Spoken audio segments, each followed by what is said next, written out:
এমনই হয় ব্রাদার, আপনি আপনার লাইফে যাদেরকে সবচেয়ে বেশি ট্রাস্ট করবেন তারাই সবার প্রথমে চাকু মারবে। মানে? আমার লাইফের স্টোরিটা শুনলে হয়তো বুঝতে পারবেন আপনার এই পৃথিবীর কাউকে খুব বেশি ট্রাস্ট করা উচিত না। ভাই, আমার আপনার স্টোরি শোনার কোনো ইচ্ছা নাই, আমি মেন্টালি অনেক স্ট্রেসড। স্ট্রেস? আমি জানি আপনার এই ফিলিংটা। খুব কাছের মানুষগুলো যখন বদলে যায় না, সহজে মেনে নেওয়া যায় না। কিন্তু প্রথম দিকে লাইফটা অনেক সিম্পল ছিল। ফ্রেন্ডস ছিল, কাছের মানুষজন ছিল, ফারিয়া ছিল।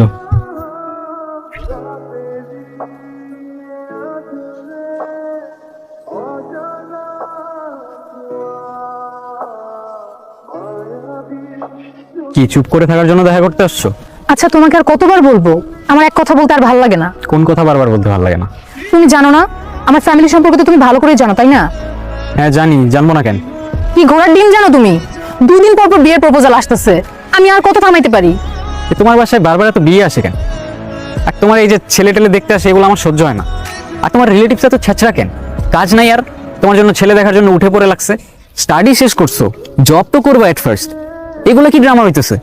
তোমার কাছে এটা ড্রামা মনে হলেও আমাদের এখানে এটাই নর্মাল। আমি কি করব আর কত আটকাতে পারবো আমি? আমার এখানে কিছুই করার নাই। পারলে ভালো একটা জব ম্যানেজ করো, আর না হলে এই রিলেশনশিপ ভাঙতে একটুও টাইম লাগবে না।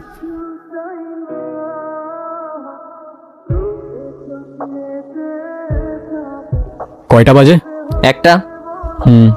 সন্ধ্যা হতে এখনো অনেক সময় বাকি, কিন্তু তখন আমার হাতে সময় ছিল খুব অল্প।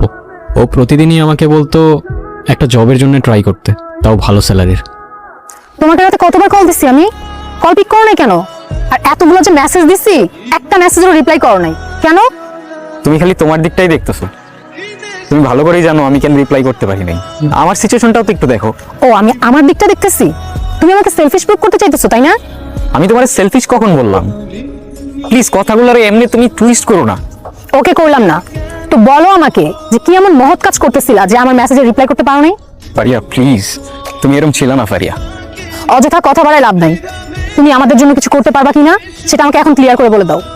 আমাকে আর কয়েকটা দিন টাইম দাও প্লিজ। I am sorry. পরশু আরেকটা ইন্টারভিউ আছে, কোম্পানিটা ওয়েল নন আর স্যালারিটাও ভালো, আর ওদের সবগুলা রিকোয়ারমেন্টের সাথে আমার স্কিলগুলোও ম্যাচ করে।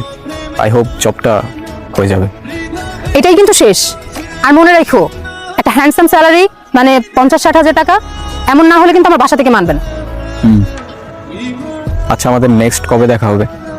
যদি জবটা পাও শুধুমাত্র তাহলেই দেখা করতে এসো, আদারওয়াইজ এটাই আমাদের শেষ দেখা।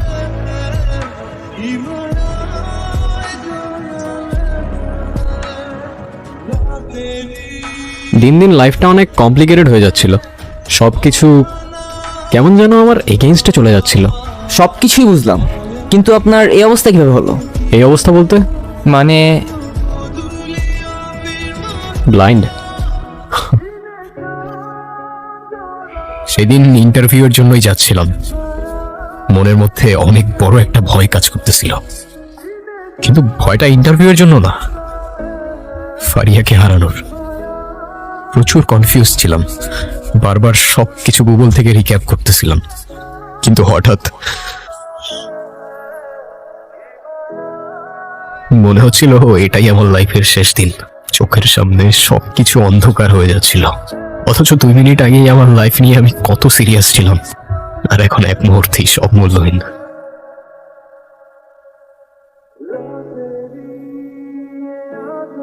এরপর অনেকদিন ফারিয়ার সাথে দেখা হয়নি। কতদিন আমার সেন্স ছিল না আমার নিজেরও মনে নেই, আর যখন সেন্সে আসলাম তখন সব অন্ধকার। ভেবেছিলাম আমার এই অবস্থার কারণে হয়তো ফারিয়া একটু হলেও সিম্পাথি দেখাবে, কিন্তু আমি ভুল ছিলাম। নতুন করে ড্রামা করতেছো না? ব্লাইন্ড তুমি? অ্যাক্সিডেন্ট হয়েছে তোমার? ফ্রেন্ডের সাথে ট্যুর মেরে আসবা আর সেটা লুকানোর জন্য এখন তুমি নতুন করে ড্রামা ক্রিয়েট করতেছো। আমি কখনো ইমাজিনও করি নাই আমার এই সিচুয়েশনটা তোমাকে এইভাবে এক্সপ্লেইন করতে হবে। কি সিচুয়েশন? দেখি তোমার কি সিচুয়েশন দেখি। আমার গ্লাসটা দাও প্লিজ, আমার এই দুনিয়ার আলো আর সহ্য হয় না, প্লিজ।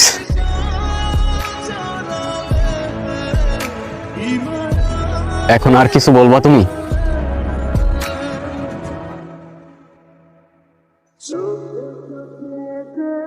ফারিয়া,